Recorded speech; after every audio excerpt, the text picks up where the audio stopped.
Si je vous dis sport de glisse avec un casting majoritairement masculin, vous pensez sûrement à Yuri on Ice. Et bah Skate c'est un peu pareil, à la différence que la série ne propose pas de relation ouvertement homosexuelle, même si la série lorne pas mal de ce côté-là à travers les affinités entre les personnages. Un jeune lycéen en première, mordu de skate nommé Reki, est passionné par la course S qui se déroule dans une vieille mine abandonnée. C'est une course dangereuse, tenue dans le plus grand secret, où tous les coups sont permis et les duels qui s'y déroulent sont très appréciés du public. Quand Langa, un nouvel élève, arrive dans son lycée, Reki va l'initier au skate et l'entraîner dans cette fameuse course. Dès le trailer, je m'attendais à un animé qu'il faudrait pas trop prendre au sérieux.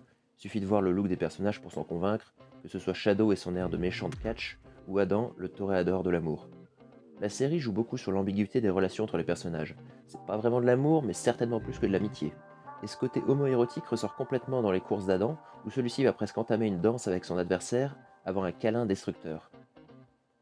Et il faut dire que si Skate est d'abord une série de sport, c'est aussi une série avec pas mal d'humour, que ce soit sur le plan visuel, via ses personnages, ou à travers les situations qui les font baigner dans une ambiance délurée et décontractée la plupart du temps. L'humour de la série se voit aussi au travers des petites scénettes en milieu d'épisode, dans un style chibi qui y contribue encore. Côté visuel, la direction artistique est déjà excellente, avec quelques idées visuelles magnifiques, mais c'est surtout en matière de photographie que s'illustre la série, soit la manière dont on unifie les différents plans de l'image.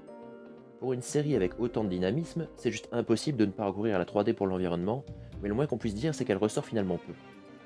Dans ces courses de skate qui vont à toute allure, on ressent clairement la vitesse à l'image. Et c'est d'autant plus important quand les personnages s'arrêtent soudain pour se faire casser la gueule par leur adversaire. Cela dit, la série notice son idée de ce qu'est le sport. Elle met en avant la camaraderie, l'amusement et le divertissement. Des valeurs bienveillantes qu'on ne s'étonne évidemment pas de retrouver dans une série si positive. En ce qui me concerne, parmi tout ce beau monde, mes favoris sont sans aucun doute Joe et Cherry, qui ont l'alchimie d'un vieux couple. Les personnages ont clairement été créés comme un appel du pied au public féminin, mais surtout aux Fujoshi qui ont fantasmé des relations homo. En même temps, venant d'Hiroko Utsumi, la réalisatrice de Free et Banana Fish, est-ce vraiment étonnant? Ils s'inscrivent dans ce côté très archétypal des animés de sport avec les rivaux du passé qui sont les amis de demain. Et puis, que serait une série de sport sans ces conflits? C'est même quelque chose de plus essentiel qu'on retrouve en dehors de la piste. À partir du moment où l'on se rend compte qu'on ne sera jamais le meilleur, à quoi bon continuer d'essayer? C'est le questionnement que Reki va devoir traverser en voyant Langa le rattraper puis de redevenir bien meilleur que lui. Cela étant, je pense qu'une des plus grandes qualités de la série, c'est son humour. C'est pas pour rien si mon segment préféré est le traditionnel épisode à la plage, avec ses nombreux gags très bien trouvés. À côté de ça, la série nous rappelle un peu trop souvent que l'on regarde un animé, en mettant à mal notre suspension consentie de l'incrédulité, notamment vers la fin de la série. À partir du moment où les personnages font des sauts de plus de 10 mètres sans conséquence, bon.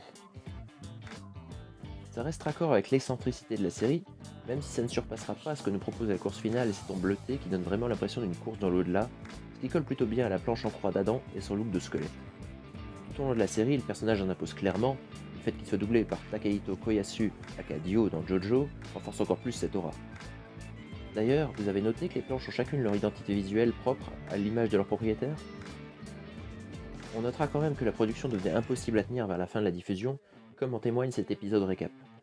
Heureusement, il faut vraiment avoir l'œil pour s'apercevoir des quelques défauts, la qualité restant toujours au rendez-vous.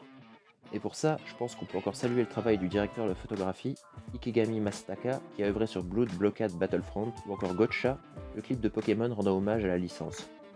Si la 3D, la lumière et les couleurs s'accordent si bien, c'est grâce à lui. Néanmoins, ça démontre encore une fois le pathétique de la situation dans laquelle se trouve la Japanimation, où même un projet qui semble partir sur de beaux auspices finit rattrapé par des considérations de production toujours plus désastreuses.